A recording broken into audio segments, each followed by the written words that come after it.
Story structure is literary gravity, right? It is what readers expect in an emotional journey and how to not let them down. You can have tragic endings. You can do whatever you want, but no matter what, readers will come to your story needing a beginning, middle, end. So how do you make that so it is emotionally satisfying for readers? Welcome to the Write It Scared podcast. I'm your host, Stacey Fraser, a formerly repressed creative soul turned fiction writer, story editor, and author accelerator certified fiction book coach. At Write It Scared, we tell the truth about why writing a novel is so hard by acknowledging that most writers grapple with two stories: the one they want to put on the page to the best of their ability, and the often subconscious internal story that prevents them from doing it.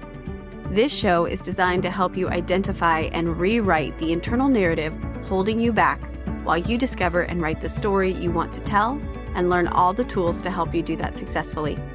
Join me each week for a new episode where we'll talk about writing to deepen our understanding of the craft and of ourselves as writers. Writing a novel is an inside job that we do not do alone. Welcome to Write It Scared. I'm glad you're here. Let's dive in.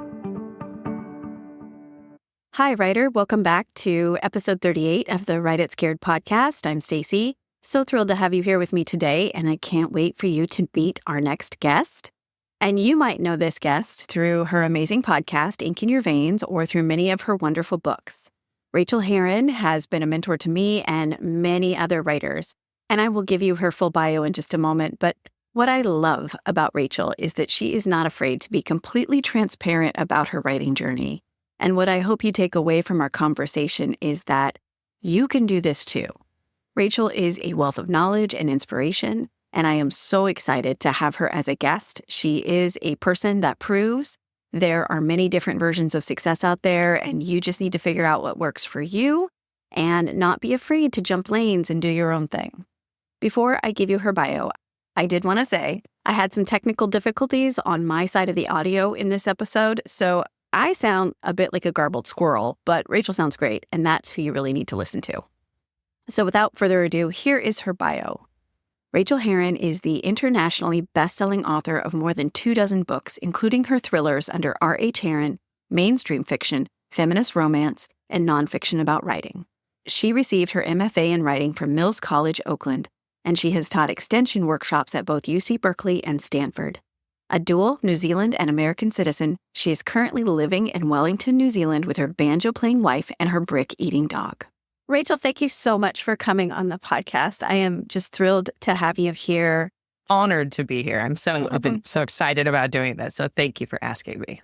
Yes. And a huge fan of your podcast, Ink in Your Veins. Before that, you had The Writer's Well with Jay Thorne. And you've always been a person in the writing world who is a staunch advocate for emerging writers. And not only that, but you're a freaking powerhouse. You've got a series of romance. You've written mainstream fiction, thrillers, memoir, and nonfiction. And by the way, I just plugged the book, Letters to New Authors. If you're a new writer, please read that. Please read that. Because it will give your heart a nice squeeze when you need it. You've been everywhere, and you're indie, and you're traditionally published. So this podcast is really about encouragement and inspiration and education. And I can't think of anybody who does that so beautifully or so authentically. So where I'd really love to start our conversation is by having you talk about your journey, where it began, what it looked like, and how you became the writer and mentor that you are today. I always love this question because I am where I am because I was so much of a fuck up for so long. And in a, I'm saying that in a really loving way to my younger self, but this younger self from childhood just wanted to write, and from childhood would go under the trees with my notebook and my pencil, and I would try to write, and it would just be vapid and ugly and bad. I was a vibes writer. I knew what vibes I wanted to catch, and I couldn't do it. I would try to write, and they would be crappy words, and I'd get discouraged. And I just continued with that for a long time. I almost failed out of college several times trying to get a business degree.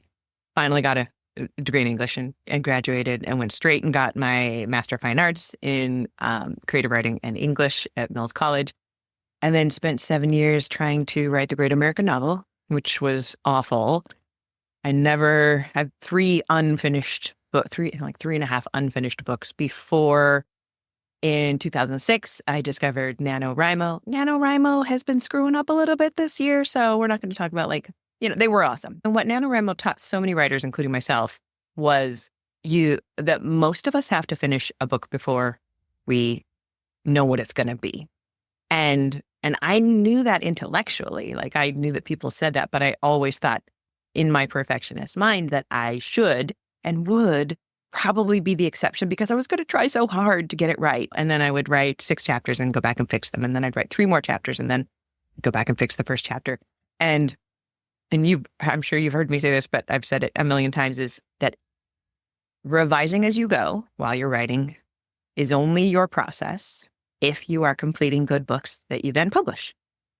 If you are a reviser as you go, because you're a perfectionist and it has to be that way, and you're not completing books, then that's not your process. Just like 99% of the rest of us. There are a few people who revise as they go and they finish books, and that is their way. And I'm so jealous of them. And I want to inhale their souls and learn how to do that. But most of us can't do that. We have to write a crappy first draft. And that's what Nano teaches so many of us, is to write a crappy first draft, to get out of our own way.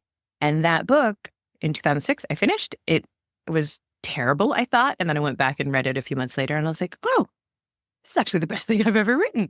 Because I had gotten out of my editor's way and I hadn't been caring about quality. I was just trying to finish something crappy. But our voice is our voice is our voice. And my voice was still there. So I was able to revise it. That's the book that got me my agent. That went to auction in a 3-book deal at HarperCollins. And it was like the whole fairy tale dream come true. And that's where I got started.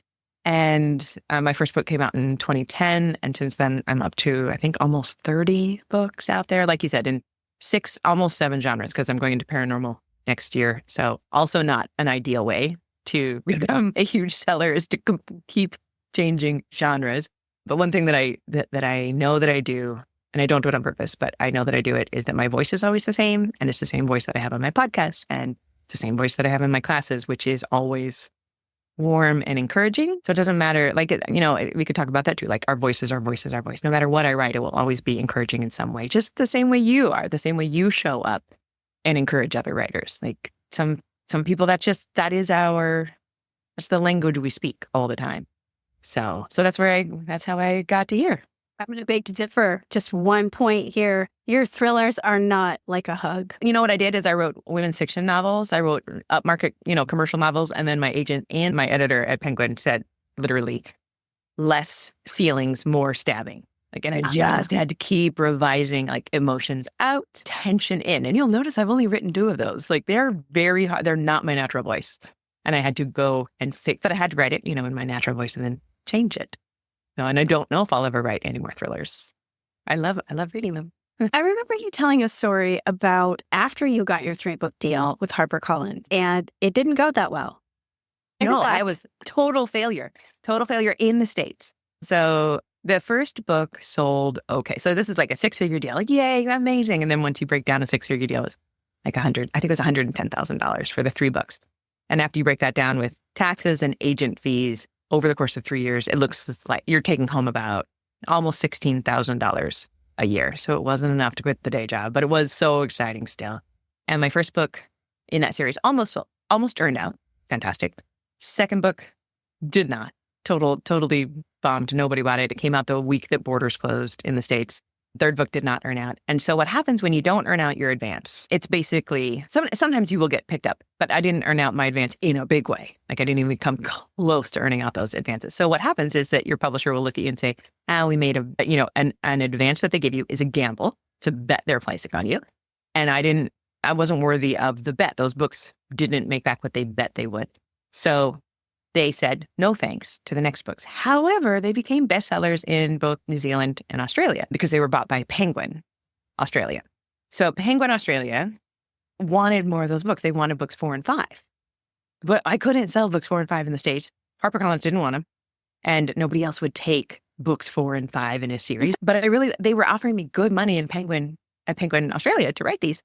And that's when I first put a very nervous toe into the self-publishing waters, because my agent and I accepted that offer, but they only had Australia and New Zealand right. And suddenly I'd written these books that were they're written for contract. So I was making money to write them. And then they were just sitting there, not being published anywhere else in the world. So I self-published them just to kind of try it out. I think this was about 2013. And I realized I loved self-publishing as well. So after that, I did a couple of self-published series and in a similar town. I did sell more books to Penguin Australia and did the exact same thing of distributing them everywhere else. But then I just kind of got the indie bug, and now it's always a deep philosophical debate with myself what I will do with a book. So the memoir that just came out is a memoir about moving to New Zealand. It's called Unstuck, An Audacious Hunt for Home and Happiness. I never offered that to my agent. That was not a conversation. She never saw a chapter of it. But this other memoir that I'm just completing right now is called The Fix, and it is a recovery memoir from quitting drinking in 2018. And she has been kind of working with me off and on. So when I finish this last revision next week, she's going to get it. But she also knows that she needs to sell it for good enough money to prevent me from self-publishing it, because I love the money we can make in indie. Year after year, I've made more from indie. I think a couple of years I've made more from trad publishing, but usually it's indie. You're definitely somebody that defies the advice of pick a lane, and I love that. I pick all the lanes all the time. All the lanes all the time. I love that. Yeah. So how did you learn structure? I think what happens for a lot of people, and this happened for me in NaNoWriMo. So first of all, I went to grad school and we never talked about structure, ever. I know that there are schools now that do, but back then, late 90s, early 2000s, we were not talking about structure. We were talking about beautiful lyrical language. We were talking about moving the reader. We were talking about literary fiction, never anything else, never commercial, never cheapen this conversation by talking about money kind of thing. So I never learned about structure. But I think what happens for a lot of people, especially people who love story, is their first novel that they complete and get out there in the world and go look for an agent or self-publish or whatever they do. We land on structure naturally because we've been surrounded by it. We have been, in Western civilization, we have been surrounded by the 3-act structure, or whatever we call it. I like talking about the 4-act structure, but it's exactly the same thing as the 3-act structure. Beginning, middle, end, basically. But what happened for me was that I sold that book in a 3-book deal. Great. The second book in that series was due 6 months after I sold that. So I'd spent a year and a half to 2 years writing that in NaNoWriMo and then revising it and then working with my agent and fixing it up and didn't know what I was doing. And I wrote this book in 6 months. I had never written a book in 6 months. And I sent it to my editor. And my editor called me and she said, "I love your book. It's so good. Oh my gosh, the writing is so good. And the language is so good. And the dialogue so good. And I love the characters." And then she said, and I heard it coming, she said, "But you have no plot." And I remember saying, "Oh my God." And then I said, "Can I fix it?" And she said, "I don't know. It'll be a lot of heavy lifting." And this was the big red F on this term paper, which was actually a contract. And there was this intimation that they could even pull the contract because I'd done such a bad job because I didn't understand story structure. So I took myself away to a hostel on the coast for a weekend. And I spent the entire weekend crying and Googling, how do you write a book? And I spent the next 6 months or so, or maybe 4 months, crash course learning what structure, not only what structure was, but what it does. Story structure is literary gravity, right? It is what readers expect in an emotional journey and how to not let them down. You can have tragic endings. You can do whatever you want, but no matter what, readers will come to your story needing a beginning, middle, end, because that is the way they read it. You have to read a book from the beginning page to the last page. So how do you make that so it is emotionally satisfying for readers? And I studied that and got it so wrong for that first book. And then that second book ended up being one that I'm still really proud of. And I loved that. And from that, I just kept studying and kept trying to get better at understanding what I was doing and why I was doing it. And if I could articulate it, then I could share it with other people, because there were a lot of other people saying, my book doesn't work, but I don't know why. I can feel that it doesn't work, but I can't fix it. How do I do that? And that's why, as you know, I love teaching revision the most, because revision is not making sentences better. It's not making paragraphs or chapters sing. It is about ripping your book apart and then having the revelations that allow you to put it back together in an order that will serve the reader best. Yeah. And I think that you were one of the first people that gave me that realization of what it actually was. Like, It's kind of a terrible realization. It's frightening when we have it. It is. And when you first walk into the world of writing, because you've been surrounded by beautiful books. And as a reader, there's so much that you just kind of assume that you would understand because you're a reader, and it is not that way at all. And we never talk about it. No one talks about ripping it apart and losing all heart and hope and faith, and then the whole book changing and becoming so much better. Our books always become, if we stick with them, our books always become what they were supposed to be, but they never turn out what we thought they would be. They turn out so much better. That's so true. And nobody talks about that. That's not in the movies. In Romancing the Stone, we see her crying, at the beginning of the movie as she's putting the end onto the page. And then she's going to send it to her editor, and they're going to publish it. Relief. That's completely done. I mean, I seriously had this image that authors there were people I admired. I thought they were magical unicorns. I thought they just kind of typed up a book and hit send and walked away and flittered off to the next thing. I mean, that was the impression I had in my head. And then the problem that happens is that people think that because they're not in community, they're not having these conversations, and then they struggle with their book and they struggle to finish it. And if they get to the end, they think, well, this isn't a good book. And then they think the terrible thing, which is, I must not be a writer. And they quit without anyone telling them oh, that proves you're a writer. You're a masochist and you did this to yourself. And only writers do that. And here's how you keep going. And you end up with a book that you love. But yeah. And the whole point here is to talk about that underbelly, right? Is to expose that underbelly, the pieces of it that are hard and disheartening, the dip, basically, if you're a Seth Godin fan, how to get through that dip. And I believe that one of the ways is through hearing other people's experiences. Mm-hmm. And that is hope for me, is hearing other people's experiences. The more people that can hear the real deal, the more we'll stay in it. And I want more stories in the world from more people. Okay, so just a quick recap. You wrote a book, and then you had to go learn how to really write a book.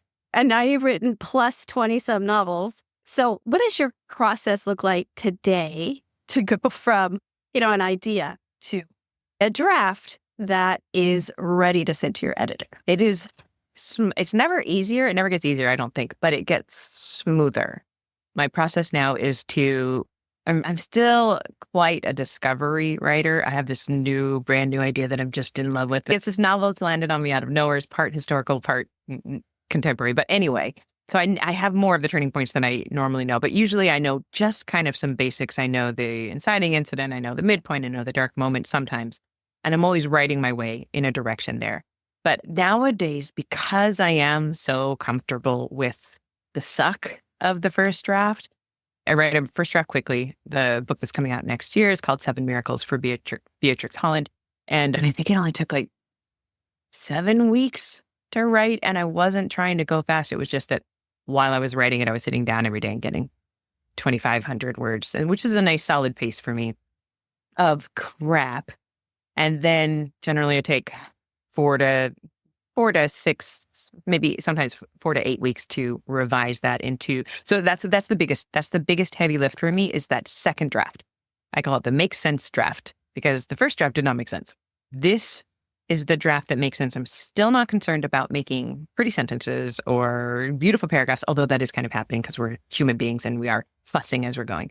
But I'm trying to make sure that now that I know kind of what the book is about, what is it really about? I think about theme, I think about character development, I think about surprises and twists and intensifying emotion and ratcheting up, heightening any tension that I can.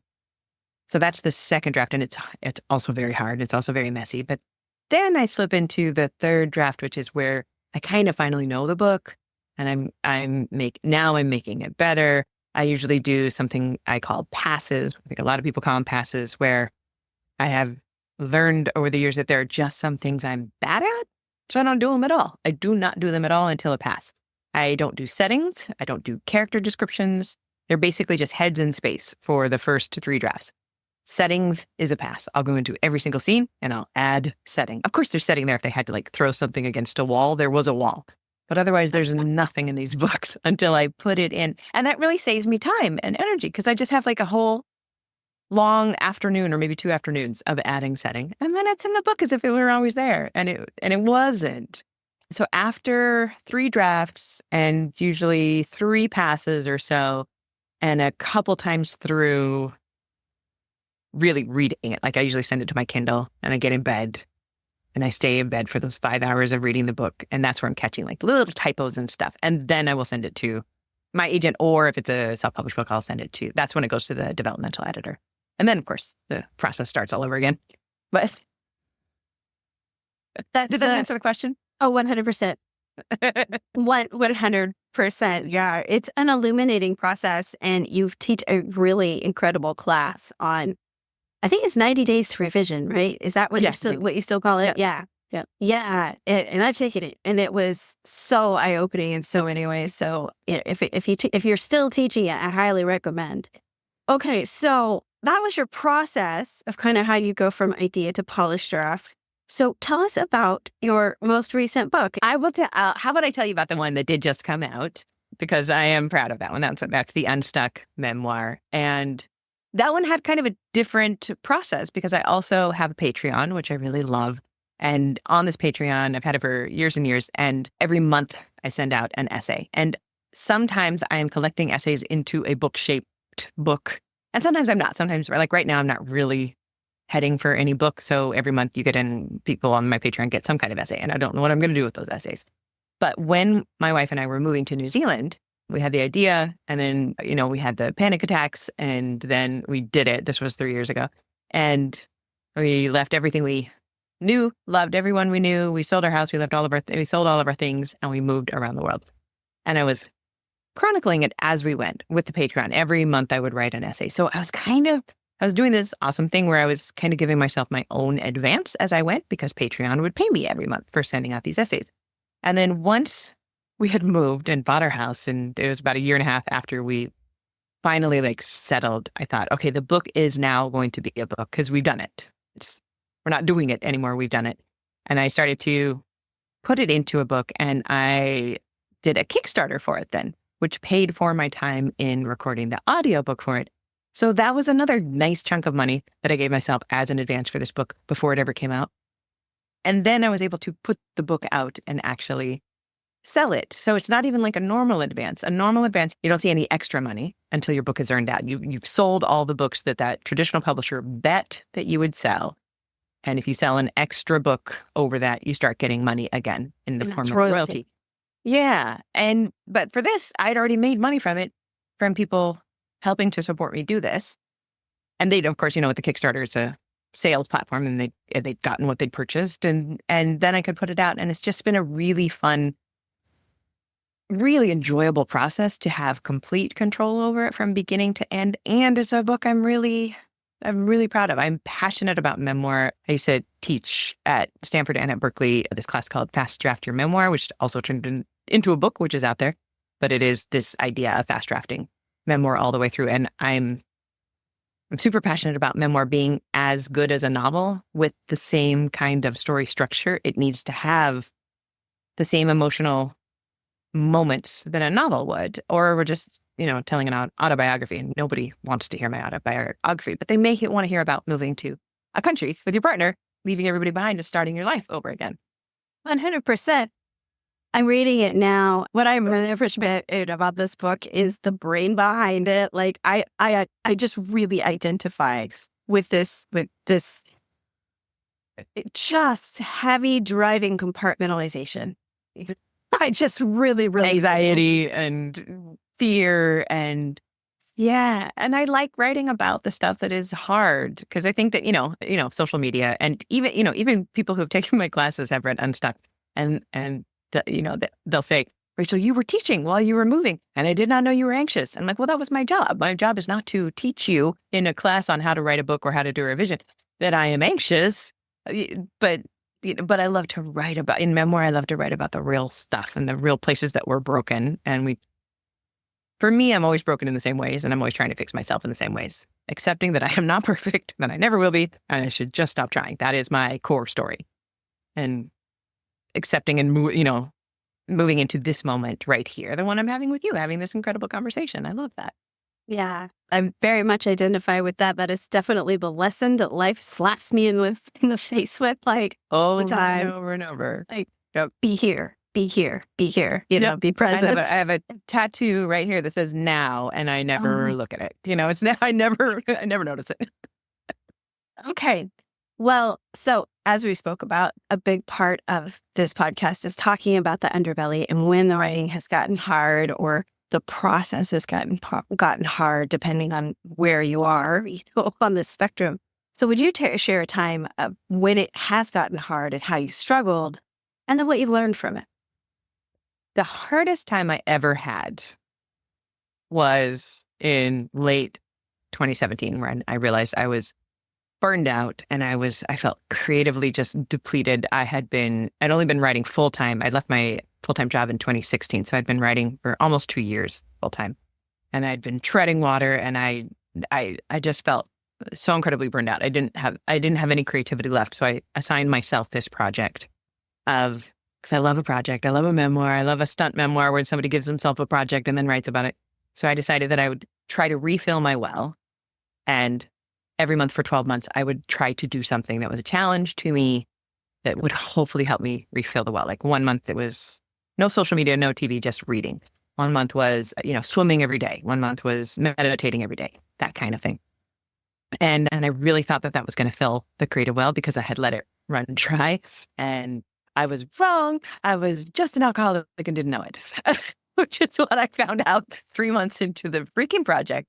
And then the problem was I wasn't ready to talk about it with anybody. So I kept having to do the project for the Patreon. So I'm still doing these beautiful, creative, filling the well things, but also doing them sober and trying to, manage life sober for the first time ever. And hiding. And hiding that. So the reason that this book is coming out so much after Unstuck is that I've been working on putting together what was actually going on with the creative project and marrying those two things.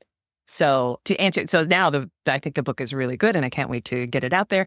But that was just a funny moment where I really thought I knew the answer. Like I really, really thought for sure this will fix me, and I had no concept of what would fix me. Other times that it has been hard to write, the only other time I can remember that it was really hard to write is when I tried to plot out a book from beginning to end, just knowing that I was a discovery writer and I plotted this particular novel out. I knew every single beat of it, and I was just so bored writing it. I was so I have high learner and I have high strategic and futuristic, and we're talking cliff to the strengths now, people. But so for strategic and futuristic, if I already know how it's going to go, my brain says you've already done it. So why would you bother doing it now? Now you're bored. We're on to the next thing. So that was really useful for me to know it's useful for me to remember right now too, as I'm trying to plot this next book. Don't overplot it. The more overplotted something is, the more bored I will get doing it. I need to keep the freshness. And the other thing is when I am struggling to write, I allow myself to follow the shiny. If I get a new sparkly idea, maybe I need to go flirt with that idea for a while because the other one's not going anywhere. I might just need a little bit of a break. The danger is when we take breaks from work and then we never go back and finish them. But I know my process enough now that I know I will go back and finish it, and I can go play with something else for a while to re-energize. But you and I both believe there's no such thing as writer's block. You can always sit down and make a sentence. If you're having trouble making the sentence, though, we do need to look and see what is behind that. Because you could type some words, but why aren't you? What's the deeper feeling there? And I think for so many people, it always comes down, not always, but it often comes down to this feeling that when I write, it doesn't feel right. It doesn't feel good. Therefore, I'm doing it wrong. And I should stop and figure out what I'm doing wrong. And for most of us, that's not the right answer. The right answer is to keep going and get used to the discomfort of it just feeling a little bit crappy while we're doing it. And take comfort in enjoying the fact that we wrote 1,000 words today. Quit trying to take comfort in the fact that they were good, because they're not good. Don't try to make them that way. And then that's how books get done. And then that's how then we can revise them. But where people get stuck is when they believe that editor's voice, that critic's voice that says, you suck, you're not doing it right. And they think that means stop. And like I said earlier, that's what breaks my heart. That's when most writers quit. They do not continue. And that's the worst. I find myself having to have that conversation with myself every damn time I sit down to write, Yeah. And with every book, it's for some reason, I believe that this one will be different. Let you. And I just think the more that you do it, the more you realize that it's not, well, for me, it's not gonna get easier, but I will get more efficient at my own process the more I lean into it. And I don't mind. Yeah, exactly. And I don't mind the feeling anymore. Like, it is just not a bad feeling. Like, I will sit at my computer and go, oh my God, this sucks. And I'll write. And then I'm just so happy when my writing time is over. And books just keep stacking up. They just get completed. And it's a joy now when I realize that I'm feeling like I don't want to write. That's because I'm a writer. That proves I'm a writer. I'll just go do some writing. Did you used to struggle with a lot of self-doubt or imposter syndrome, like in the beginning? Because it doesn't sound like it holds you back now, but perhaps that's my assumption. But no, it does. I don't struggle with that too much. I definitely struggle with it when, like, I'm on stage or something like that. But I think that's really normal. The times that I struggle with that the most are during, and this is going to sound stupid, like I don't mean it, but I do, during copy edits, because I've seen the book 1 million times now, and now it's finally in copy edits. And copy edits they make me feel like an idiot. Like, I've never met a comma before. I do not know how an apostrophe works. And I'm also bored with the book. I'm bored with the idea. I'm bored with every sentence and every paragraph. And I really feel like I don't know how this sold. Like, I don't know how is this possibly supposed to hit a bookstore shelf. And then I'll read another book that a genius wrote that wasn't me. And it's so good. And that's when I really struggle with doubt, is later on in the process, I think. it gets us, I think, at some point. Or because it gets everyone. Yes. Yeah. And it also always gets me about halfway into a book, or maybe 1/3 of the way into a book. I'm definitely convinced from the 1/3 point to the 2/3 point that this is a terrible idea, and that this will be the book that I prove to my wife I am right in that I can't write this one. And because she always says, this is what you always say. And this is the one. And then I always just keep showing up and I get it done. And she always says she's right, and she is. Yeah, it's almost like the muck is part of the food. Yeah, it really is. And it's nice when somebody can point that out to you. Yeah. Yeah. So just, looking back over your career, is there any particular advice that you've hung on to that you keep with you, that you hold in your heart? I think that, in a really beautiful way of saying it, I think it's your tattoo. Keep coming back. It literally doesn't matter what you do, as long as you keep coming back and put a few more sentences on the page, even if it's 5 minutes at a time. I know people, myself included, who have written full books in 5 to 15-minute chunks, because that's all they had, either physically available to them in the day or mentally available to them in the day.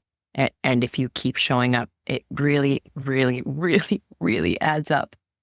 So much quicker than we ever think. Yeah. Yeah. That's beautiful. So what is a wish that you'd like to communicate to, I don't know, a fellow writer, maybe thinking back to even your younger self, right? To the you that is not the you now, that doesn't have the knowledge that you have now, that's standing in those shoes and shaking. What wish would you like to impart, or just comfort or verbal hugs? What would you like to impart to them? I know exactly the feeling of what I would want to tell them. What are the words? The words are, you aren't doing anything wrong. You are exactly where you should be. You're not screwing it up. You're not doing too little. You're not a failure because you keep avoiding your writing. You're exactly normal and exactly where you should be. Keep showing up. There's nothing wrong with you. So yeah, apparently that took like 87 words to say, but yeah, there's nothing wrong with you. It's nothing wrong with you. I am an overwriter. We're either overwriters or underwriters, and I am an overwriter. So I think that's a great place to wrap up. And so my final question is there anything you're currently working on that you would like to share, and where can we find you? Let's see. I am always working on too many books, so I won't even go into those, but my Queer Paranormal comes out next year from Grand Central. That'll be fun. The name of that again? Sure. That one is The 7 Miracles of Beatrix Holland. And it's the story of a woman who is told that she is going to experience 7 miracles and that she will die. And if people like anything that I have said, I would love to have them on my email newsletter list just for writers, which is at rachelherron.com/write. And in there, I think in like the fourth or fifth autoresponder email that goes out is like an hour and a half free class on revising that I give, which is basically all my tools and tips for revising that I teach in the 90-day revision class, but it's all in this little package. So people get on it. I'd love to. That's amazing. I will make sure to put all those links in the show notes for you. Again, thank you so much. You're a lovely guest and an incredible human, and I'm so lucky to know you. I am so lucky to know you. It has been an honor and a delight. Hey, writer, it's Stacey again. I hope you enjoyed the conversation I had with Rachael. She is such a delight, and I encourage you to follow her and listen to her podcast, Ink in Your Veins. There's a wealth of knowledge there, and she is such a kind and generous soul. Before I let you go, I wanted to remind you that another cohort of my small group book coaching for fiction writers will begin in January of 2025. This is a program for any commercial or genre fiction writer who wants to start developing their story idea and write their novel in the coming year. So this is a small, intimate, but mighty and very welcoming group of writers who would be working through the same story struggles as you, and it would include professional editorial guidance, novel writing know-how, plus individual support for each writer with one-on-one book coaching sessions from me each month. The space is limited to 6 writers, but you can secure a spot on the enrollment list right now. Just go to writeitscared.co/group coaching to learn more and apply. Thank you for listening to the Write It Scared podcast. If you enjoyed today's show, please make sure to hit the follow button so you never miss an episode. And please leave a review. Reviews help other writers like you find the voices and messages they need to hear to continue to write their stories. Let's lift each other up. Remember, you can be scared and still be unstoppable. I'll see you next week.